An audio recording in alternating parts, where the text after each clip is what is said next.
उपासक को चाहिए मर भले चाहे जाए, लेकिन कभी किसी के आगे हाथ ना फैलावे। जिसको भगवत प्राप्ति करनी, भिक्षान्न के सिवा, भिक्षा के लिखा भूख लगे गो मांग खाऊंगो गिनो न सांझ सवेरो, ब्रजवासिन के भूख टूक और घर घर छाछ महेरो, ऐसो कब करी हो मन मेरो। इसके लिए तो आदेश है कि आप 5 घरों से जाकर अपने उदर का पोषण करने के लिए अन्न, अगर वो पैसा देता है तो उस समय नहीं लेना चाहिए। जैसे हम भिक्षा मांगने गए और किसी ने 50 रुपये निकाले, बाबा रोटी तो ना है, 50 रुपये कुछ खा ले, नहीं हम रुपया लेने नहीं है, रोटी हो तो दो, नहीं राधे श्याम चल दिए। भक्त तो वही परिपक्व अवस्था को प्राप्त होता है जो कभी ऐसे नहीं करता, अर्थ नहीं मानता। भक्त की शोभा उसकी भक्ति है, ना कि धन वैभव कीर्ति, ये उसकी शोभा नहीं। ये तो जो जानते ही नहीं कि भक्ति किसे कहते, परमार्थ किसे कहते ना, आप आश्चर्य मानोगे।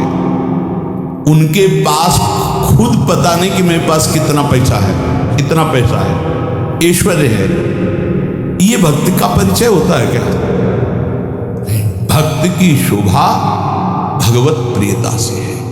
ये लौकिक कीर्ति, लौकिक निर्माण, लौकिक संपत्ति से भक्त की महिमा नहीं। अरे भाई 4 आश्रम है, 40 आश्रम है, 100 आश्रम, इससे नहीं है, स्थिति से है। भक्त की शोभा भक्ति से है, भगवत प्रियता से है। जब ऐसी भक्ति आती तो भगवान उस भक्त के हाथ का खिलौना बन जाते हैं, भगवान उस भक्त के हाथ का खिलौना बन जाते हैं। रहे सर्वत्र एक समान, पर निज भक्तों के लिए छोटा है भगवान। भगवान अपने भक्तों के लिए सबसे छोटे बन जाते हैं, और जैसा वो चाहता है भगवान वैसे खेलते हैं। भक्त 3 प्रकार के होते हैं, एक होते सकाम, एक होते निष्काम, और एक होते प्रेमी। सकाम भक्त जो भगवान की आराधना लौकिक पारलौकिक भोगों की प्राप्ति के लिए करते हैं। ज्यादा मिठास नहीं है इसमें मिठास नहीं होती सकाम भक्ति में। बड़ा कड़ुआपन लगता है जब वृंदावन की भूमि से देखे। अपने बेटे को जब भोजन पवाते हो तब क्या कामना होती है तुम्हारे अंदर? बेटा पाले और स्वस्थ रहे। लेकिन जब भगवान को भोग लगाने के पहले ही सोचते हो ये बिहारी जो अगर ये काम मेरा बन गया तो तुम्हें भोग लगा देंगे। अखिल कोटि ब्रह्मांड के स्वामी तुम्हारे भोग के भूखे बैठे हैं। सौभाग्य है कि तुम्हारा भोग लगाने का भाव आ रहा है। अपने बेटे जैसा प्रभु को नहीं पवा सकते क्या? कोई भी माँ अपने बेटे को पवाती, उससे पूछो तुम्हारी क्या कामना है?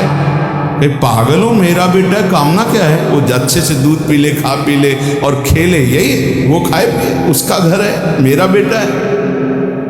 क्या भगवान के द्वारा दी हुई सारी सामग्री तुम्हारे पास नहीं? क्या तुम श्री भगवान के अंश नहीं हो? क्या अपने प्रीतम प्रभु को ऐसे भोग लगाया जाता है, तय करके भोग लगाया जाता है? क्या आप अपने बेटे को, अपने पति को, अपने प्रियजनों को, अपने संबंधियों को ऐसा ही भोग लगाते हो? नहीं, कोई कामना नहीं होती और दुलार करके परोस परोस के पवाते हो कि जितना अधिक पाले मेरा बेटा अच्छा है। तो मेरे प्रभु तो सकामता में मिठास नहीं होती, एक लेन देन का व्यापार होता है, उसको प्रभु से कोई प्रियता नहीं होती, इसलिए खास कोई बात नहीं। बस इतना ही भगवान की महिमा है कि वो इनको भी उदार कह रहे हैं कि जो अर्थार्थी आर्त है, जिज्ञासु है, ज्ञानी है, उसमें आर्त और अर्थार्थी भी उदार ही हैं, क्योंकि वो मेरे से मांग रहे हो। वो भगवान की उदारता है। वो क्या, इसमें कोई स्वाद नहीं लगता, छरछराहट सी लगती है अंदर। आपको फूल बंगला बनवा देंगे, आप हमारा ये काम करो। अरे जिनके एक संकल्प से अनंत ब्रह्मांडों की सुगंध और पुष्प वाटिकाएं ऐसे देववन हैं कि आप लुभायमान हो जाएं, बेहोश हो जाएं, ऐसी सौरभ है वहां। कल्पतरु, मंदार, पारिजात आदि विविध वृक्षों से परिपूर्ण देववन, ऐसी ऐसी दिव्य वाटिका है। कैलाश की शोभा पढ़ो, वैकुंठ की भगवान का कितना बड़ा वैभव है। उनको तुम 2-4 लाख के बाहरी फूल मंगा के बिना सुगंध वाले नीले पीले रंग दिखाई देते, सौरभ थोड़ी, भगवान उससे प्रसन्न नहीं होते। सही मानो आज तक जो शास्त्रों में स्वाध्याय हुआ और संतों की कृपा से भगवान सिर्फ अपनेपन से प्रसन्न होते हैं, अपनापन। और वो अपनापन सकामी पुरुष दे नहीं सकते, बीच में पर्दा रहता है, भगवान और हम और भगवान आप हमारा ये काम कर दो, हम आपके लिए मंदिर बनवा देंगे। हाँ, ऊसर में बैठे हैं, तुम मंदिर नहीं बनवाओगे तो अभी, अरे भाई अनंत ब्रह्मांडों का सृजन केवल एक पलक झपकने में हो गया जिनके, भ्रकुटी विलास सृष्टि लय हो गई। कैसा अपने बेटे के लिए घर कैसे बनवाते हो? इसमें बहू बेटा रहेगा, इसमें हम रहेंगे, इसमें बड़ा रहेगा, इसमें छोटा रहेगा। मंदिर भी हम ऐसे बनवाते हैं, भोग भी हम अपने बेटे जैसा लगाते हैं। अपनापन नहीं तो भगवान न भोग पाते हैं न मंदिर में बैठते हैं। ध्यान रखना, अपनापन सारा खेल भाव का है। लाला बाबू की जब श्याम सुंदर चंद्रमा ठाकुर जी विराजमान हुए तो मंत्रों के द्वारा प्राण प्रतिष्ठा हुई। लाला बाबू नजदीक गए और भाव में भरकर जेब प्रभु को हृदय से लगाया। बोले आ गए प्रभु, बोले प्रमाण दीजिए। माखन जो भोग लगाने के लिए लाया गया था ऐसे माथे पे रख दिया। जब तक शरीर में गर्मी नहीं होगी तो माखन कैसे, पूरा माखन पिघल करके बह गया। बोले प्रभु आ चुके। भाव, प्रभु कहाँ थे? भाव, जहां भाव किया, भाव मेरे प्राणनाथ, मेरे जीवन धन। सकाम भाव में बहुत कड़वाहट है, वृंदावन की भूमि से देखने पर बहुत कड़वाहट है, वो कोई खास बात नहीं है। अरे भगवान के आंसू निकल आए महाराज। जब करदम जी ने 10,000 वर्ष तपस्या की और श्री भगवान प्रकट हुए, भगवान ने कहा मैं तुम्हारी तपस्या से बहुत प्रभावित हूं, वरम वरदान मांगो। उनका पत्नी चाहिए, तो आंसू निकल पड़े कि मेरी प्राप्ति, मेरे दर्शन का फल है। उसी से बिंदु सरोवर बना, भागवत में वर्णन। तब अपनी तरफ से करुणा वरुणालय प्रभु ने कहा कि मैं तुम्हारा पुत्र होकर आऊंगा, और कपिल भगवान के रूप में आए और उपदेश करके परम कल्याण किया गर्दम जी का। सकाम भक्त जो लौकिक पारलौकिक विषयों की मांग पे मांग प्रभु से करते रहते हैं और भगवान की भक्ति भी करते हैं। वो भक्ति करते ही इसीलिए है कि ये करूंगा तो ये मिल जाएगा, ऐसा करूंगा तो ये मिल जाएगा। दूसरे हैं निष्काम भक्त। ये मीठे, निष्काम भक्त, इसमें मिठास है, क्योंकि ये केवल दो के लिए ही साधना करते हैं, या तो ज्ञान प्राप्त होकर मोक्ष की प्राप्ति हो जाए या भगवत प्राप्ति हो जाए। दो ही होते हैं निष्काम में। ये निष्कामता की मांग दो प्रकार की, इसमें भी मांग है मैं मुक्त हो जाऊं या भगवान को प्राप्त हो जाऊं, सारिष्ट सामीप्य सारूप्यादि मोक्ष। लेकिन तीसरे जो भक्त हैं ये मीठे ही नहीं हैं, ये रस भरे हैं, जिनको प्रेम लक्षणा भक्ति कहते हैं। ये सारिष्ट सामीप्य सायुज्य एकत्व आदि कैवल्य पदादि भी दीयमानम न गृह्णन्ति बिना मत सेवनम जनाः। ये सब मोक्ष पदवी देने पर भी स्वीकार नहीं करते, आपके स्वयं देनी चाहिए।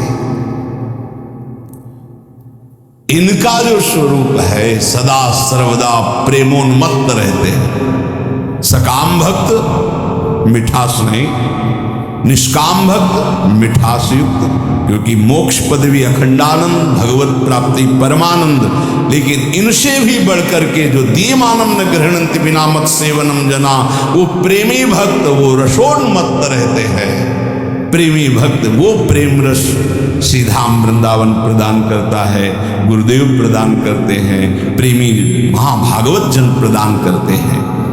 वो किसी भगवान से किसी भी तरह की कोई चाह नहीं, न मोक्ष की न भगवत प्राप्ति की, कि हमारा कल्याण हो जाए, मंगल हो जाए और हमें नहीं, बस जे विधि प्रभु प्रसन्न मन होई, करुणा सागर की जसोई।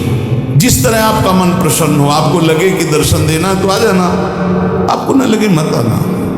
बस हम रो रो करके आपके नाम को पुकारते रहेंगे, आंसुओं से भिंगो भिंगो कर नाम जपते, राधा राधा राधा। हमें कुछ नहीं चाहिए, आपको आना हो आ जाना, आपको ना आना हम रोते रहेंगे, पुकारते रहेंगे, ये हमारा विषय है, पर वो आप स्वतंत्र हो। जे विधि प्रभु प्रसन्न मन होई, करुणा सागर की जैसी। ये बहुत ऐसे भक्त भगवान को अधीन कर लेते, क्योंकि भगवान का एक नाम है प्रेमाधीन, प्रेम के अधीन हो जाने वाले। सृष्टि स्त्यंत कारणीम ब्रह्म विष्णु शिवात्मिकाम सायात संज्ञाम भगवान एकेव जनार्दन। हमारे प्रभु ही जब सृष्टि रचना का समय आता है तो ब्रह्मा रूप धारण कर लेते हैं, पालन करने के लिए विष्णु रूप धारण कर लेते हैं, और विनाश लय करने के लिए रुद्र रूप शिव रूप धारण कर लेते हैं। इसलिए हमारे प्रभु महान जगन नियंता हैं। ऐसा भाव उपासक के जब हृदय में आ जाता है तो किसी अन्य का आश्रय नहीं लेता, अन्य का आश्रय नहीं लेता। सही बात मानो, माया का बड़ा प्रभाव है। आप सोचो इस जगत में कितने धनी होंगे, जितना त्रिभुवन में आप धन देख रहे हैं कुबेर जी के एक खजाने के कोने में रखा है। अपार धन वैभव के स्वामी, रिद्धियां सिद्धियां नौ निधियां कुबेर, और जितना कुबेर के खजाने में लक्ष्मी जी के चरण के एक चिन्ह में है, ऐसी महालक्ष्मी स्वयं भगवान के चरण चापती रहती है। ऐसे भगवान के सेवक के सामने कुछ समझ में आएगा उसको? सुरपति नरपति लोकपति जिनके भाव है घास। क्यों? क्योंकि ऐसे प्रभु के सेवक हैं। यहाँ जो वर्णन किया जा रहा है कि उन्हीं से ब्रह्मा, उन्हीं से विष्णु, उन्हीं से रुद्र, वो हमारे स्वामी हैं। अब हम किसका आश्रय लें, किसके आगे हाथ पसारें, किसकी तरफ देखें? समझो, जो संसार में जो कुछ भी है, इसकी प्राप्ति के लिए जो भगवान का भजन करते हैं, वो बहुत अनजान में है। जैसे हीरे के बदले कांच लेना चाहते हैं, ऐसे भुलावे में। मणिगण पुंज ब्रजपति छाणत हित हरिवंश कर गई कंच। नाम जप कर रहे हैं और चाहते हैं संसार की वस्तुएं, तो मानो महान कीमती मणि के बदले में कांच खरीद रहे हैं। जो अपनी कीर्ति, अपनी प्रतिष्ठा, भगवदी आनंद को छोड़कर लौकिक आनंद की चाह के लिए भजन करते हैं, वो भी बड़े भुलावे में हैं। सच्चा उपासक सर्वत्र भगवान को देखते हुए, सब में भगवान को देखते हुए, कोई चाह न रखते हुए, निरंतर भगवान की प्रसन्नता के लिए भजन करते हैं। इससे मेरी प्रिया जो प्रसन्न हो जाए। जो हमारा भजन का मतलब क्या है? पुकारना, राधे श्याम, राधा वल्लभ, राधा राधा राधा। हम पुकार रहे हैं, अपने स्वामी का स्मरण कर रहे हैं। कहीं भी महत्व ना हो जाए, कहीं ना महत्व हो। बहुत विचित्र माया है। ये हम बार बार प्रार्थना कर रहे हैं। इस बात को आप कृपा करके समझने की चेष्टा करें। प्रभु के समान सिर्फ प्रभु हैं, दूसरा कोई नहीं। इतना बात समझो, प्रभु के स्थान पर कोई ना आ जाए। ये बड़ी माया प्रवीण है कि प्रभु के स्थान में कोई वस्तु, व्यक्ति स्थान भेज सकती हो, कोई भी। बस आपकी चतुरता इसी में कि प्रभु के स्थान में केवल प्रभु रहने चाहिए। ये आप देख लीजिए। इसकी पहचान है कि जब वो प्रभु से बढ़कर कोई वस्तु बना के माया भेजेगी तो प्रभु को भूल जाओगे आप। आपकी दृष्टि में जहां प्रभु से बढ़कर हुई, तहां प्रभु को भूल जाओगे। प्रभु को भूल गए तो अभी आपकी भक्ति बहुत ही कमजोर है। अब आप ये देख लीजिए, जब आप टीवी देखते हैं तो आपका निरंतर मंत्र चलता है, जब आप किसी से बात करते हैं तो वृत्ति भगवान में होती ही नहीं, जब आप भोजन करते हैं तब वृत्ति भगवान में होती है, जब आप चल रहे होते हैं तो वृत्ति कहाँ होती है? ये सब बातें, अगर आप किसी व्यक्ति से बात कर रहे हैं, प्रभु को भूल गए अंदर से, तो व्यक्ति बड़ा हो गया, प्रभु का स्मरण छूट गया, प्रभु छोटे हो गए। आप कोई रुपया पैसा भोग सामग्री कोई दृश्य मनोरंजन, प्रभु का नाम छूट गया, वो ज्यादा हो गया। किस कोटि के भक्त हो? माया के एक प्रापंचिक विषय में इतनी सामर्थ्य आ गई को भगवान को भुलवा दिया, तो तुम्हारी निष्ठा कहां रही, तुम्हारा चिंतन कहां रहा? जरा इस कसौटी पे कसो अपने को, इस कसौटी पे देखो। ये देखी हुई बात यहां की कहते हैं, इस कसौटी पे कस के देखो। टीवी चल रही हो, आप देख रहे हो, आपका बिल्कुल कोई भी दृश्य चित्त अपहरण न करने पावे, हर सेकंड आपका मंत्र चल रहा है विजयी। बाजार में घूम रहे हो, सब कुछ देख रहे हो, लेकिन मंत्राकार वृत्ति विजयी। कोई व्यक्ति सामने है, उससे बात कर रहे हो, लेकिन भाव में एकदम भरे हुए, एकदम भगवान का विस्मरण, एक सेकंड का विजयी। अच्छे अच्छे पदार्थ सामने रखे हैं, खा रहे हो, लेकिन चिंतन प्रभु में विजयी। विषयाम गृहणंत मुंचंत हुआ, भगवत पार्षद हो, कोई साधारण नहीं होता। भगवत अंश हो, भगवत पार्षद हो, अपने स्वरूप को पहचानो, जागो। ये माया तुम्हें परास्त नहीं कर सकती, तुम स्वयं परास्त होना सीख गए हो, इसलिए परास्त हो रहे हो। तुम्हें कोई परास्त नहीं कर सकता। भगवत शक्ति संपन्न हो, भगवत अंश हो। हमारी बात को समझना, यहां कितना छोटा स्वरूप भगवान का बना लिया गया कि खान पान की थोड़ी सामग्री भगवान को भुलवा सकती है। एक साधारण प्रियता वाला व्यक्ति भगवान को भुलवा सकता है, वो अपना स्थान इतना जोर कर लेगा, प्रभु भूल जाएंगे। कौन, कैसे भक्त हो? अरे जिनके एक इच्छा मात्र से ब्रह्मा विष्णु महेश सृजन पालन संहार करते हो, हमारे प्रभु हैं, स्वामी हैं, उनका विस्मरण हो गया, ऐसी कोई वस्तु आ गई। इसलिए नारायण स्वामी कहते, ब्रह्मादि के भोग सब विष समो लागत ताही, नारायण ब्रज चंद की लगन लगी है जाही। उसे बहुत अच्छा है कि जब आप लोग प्रसाद पाते, एक दिन साथ में आपके जब बैठे, तो जो राधा राधा राधा, और एक ऐसा भागवतिक, इसमें तो आपको बड़ा सहयोग मिलता है भगवत स्मरण में। ऐसा ही अंदर से चलना चाहिए। जब आप हर समय अलग हो, मान लो भोजन पाते समय श्रवण इंद्री में तो नाम पड़ रहा है, लेकिन अंदर से भी चलना चाहिए हर समय। जीवन का लाभ क्या है? अखंड स्मृति। उसको हानि भी क्यों बदल रहे हो? हानि हरिवंश के नाम अंतर पड़े, लाभ हरिवंश उच्चरत वाणी। पकड़ो, भक्ति का मतलब क्या है, भगवत मार्ग का मतलब क्या है, परमार्थ का मतलब क्या है? अखंड स्मृति। और इस स्मृति को हर वस्तु व्यक्ति स्थान छीनना चाहता है, चाहे वो राग से चाहे द्वेष से। आप अंदर से देख लो। इसीलिए पूज्य पादुड़िया बाबा जी कहते, पूरा संसार एक तरफ और तुम एक तरफ, तुम्हें युद्ध करना है। किस बात का युद्ध? मारकाट नहीं, तुम्हारी स्मृति का अपहरण कोई न कर पावे। राधा राधा राधा राधा, तुम्हारी याद जो भगवत याद है, अगर वो भूल रही है, अब घाटा हो गया। कह हनुमंत विपत्ति प्रभु सोई, जब तो सुमिरन भजन हो। ये बात यहां पकड़ा है, यहां देखा है। जहां जहां हमें लगा कि इस चीज से छूट जाएगा, उससे परिपक्व किया है। कोई भी विषय ऐसा नहीं जो हमें भगवान का विस्मरण करा दे। हम हर जगह अपने आप को परिपक्व करना सीखें, अपने को बचाना नहीं, अपने को हटाना नहीं, अपने को उसी में खड़ा करके परिपक्व करना सीखें। बीच बाजार में बैठे समाधिस्थ रहे, तब तो भजन का लाभ समझ में आएगा।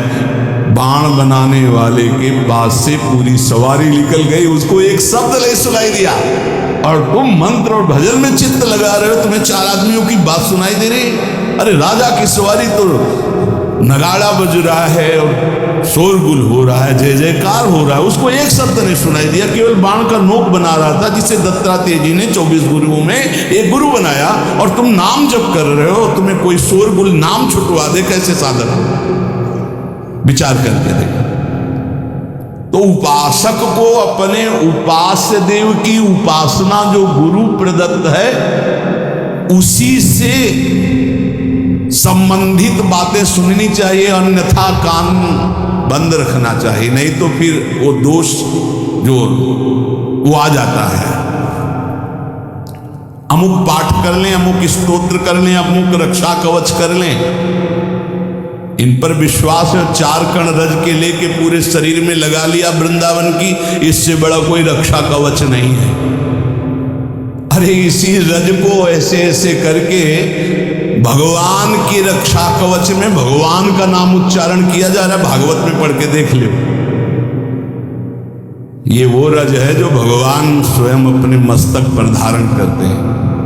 नहीं समझ में आया?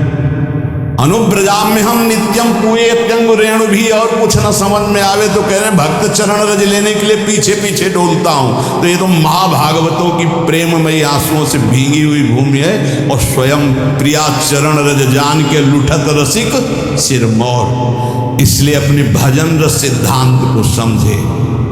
और जब गुरु प्रदत्त ही होना चाहिए, ये महाभागवतों की बात कर रहे हैं। ऐसा नहीं कि कहीं पढ़ लिया आपने कि ये इतने महीने जपने में ये सिद्धि आ जाएगी, भूल मत करना।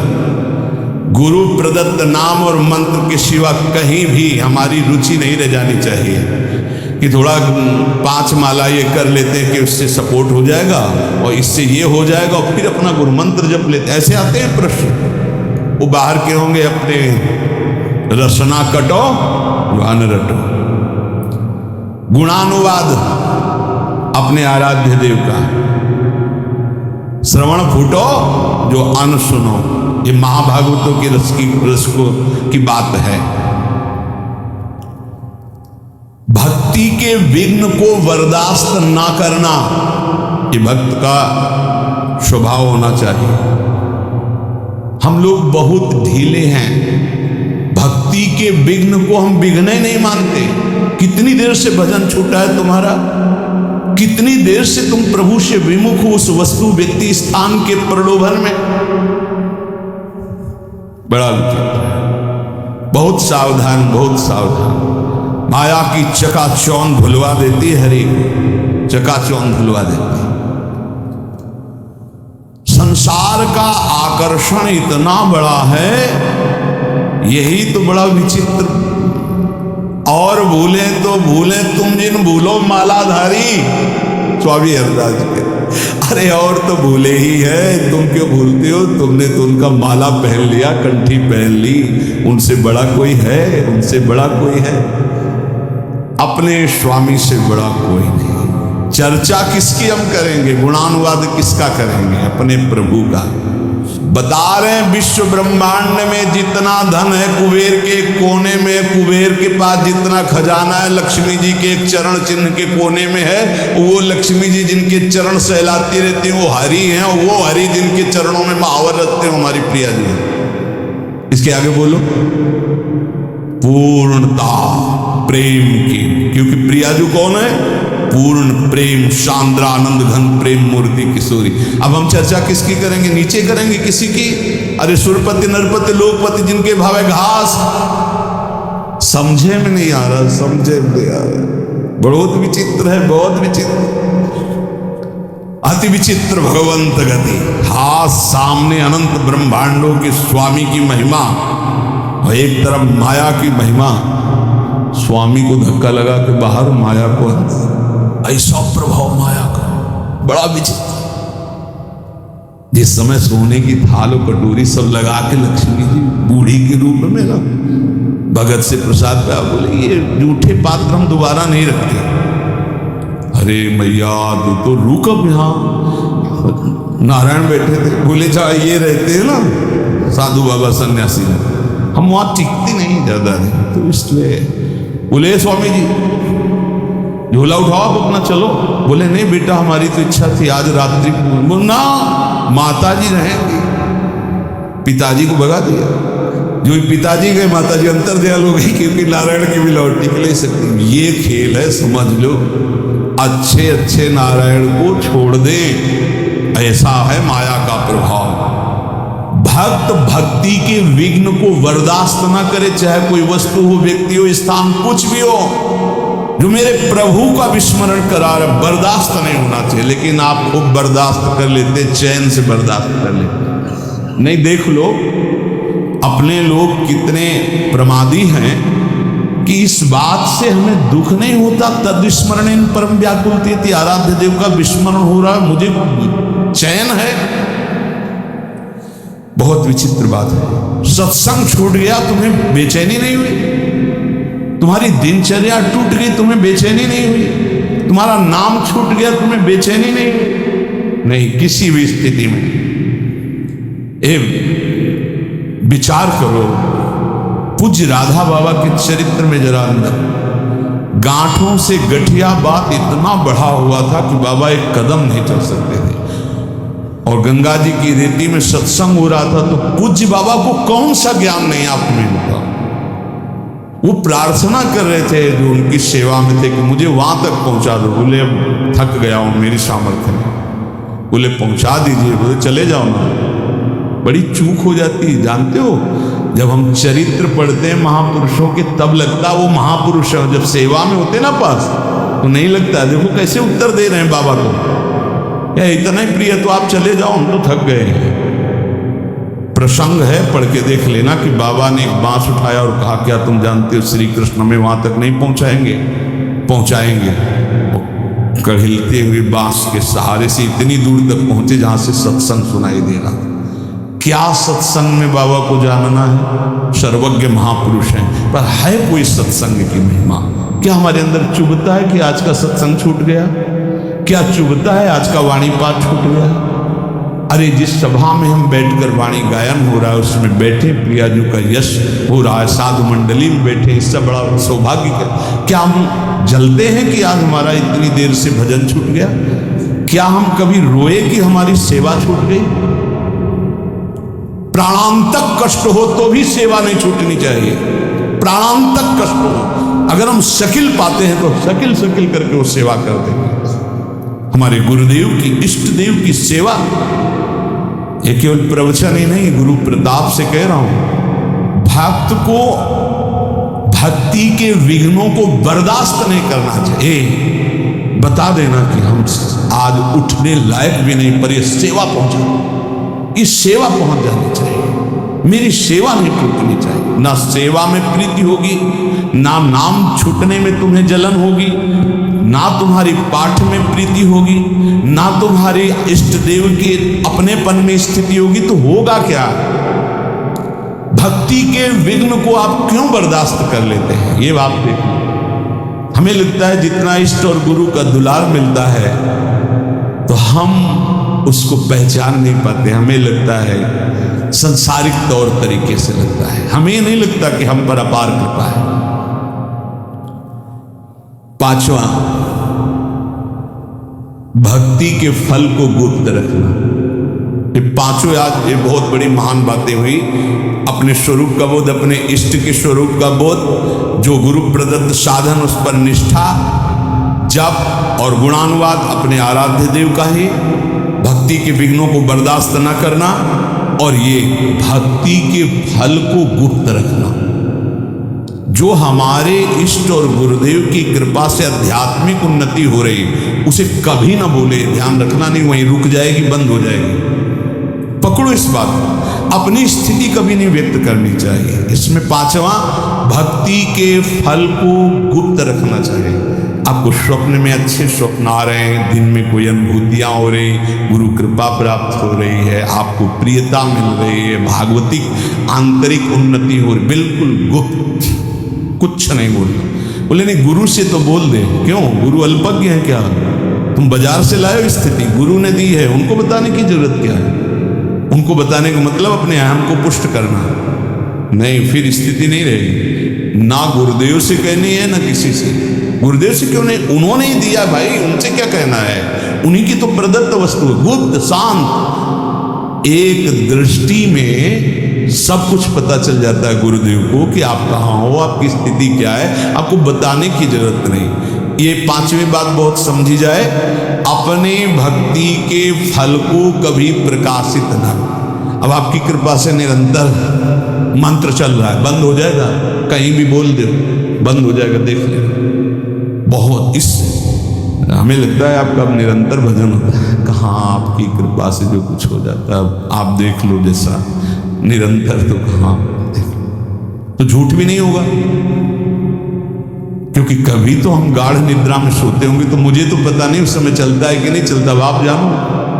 कभी भी अपने भक्ति के आंतरिक वैभव को प्रकाशित न करें। पहला है अपने स्वरूप का निरंतर चिंतन रखो कि हम प्रियाजू की प्रिय सखी हैं। दूसरा अपने आराध्य देव के स्वरूप का कि महामहिम इन्हीं के सब कुछ अधीन है, हमें किसी और के सपोर्ट की जरूरत नहीं है, और की आराधना की जरूरत नहीं। तीसरा जो गुरु प्रदत्त साधन है उसी में हमारी रुचि होनी चाहिए, उसी नाम में, उसी मंत्र में और उन्हीं के गुणानुवाद में। और चौथा भक्ति के विघ्नों को बिल्कुल बर्दाश्त न करे, जो हमारे प्रभु का विस्मरण करा दे उससे बचने की कोशिश करे। पांचवा भक्ति के फल को गुप्त रखे, भक्ति के अनुभव को गुप्त रखे। शेष चर्चा आगे। श्री राधा वल्लभ लाल की।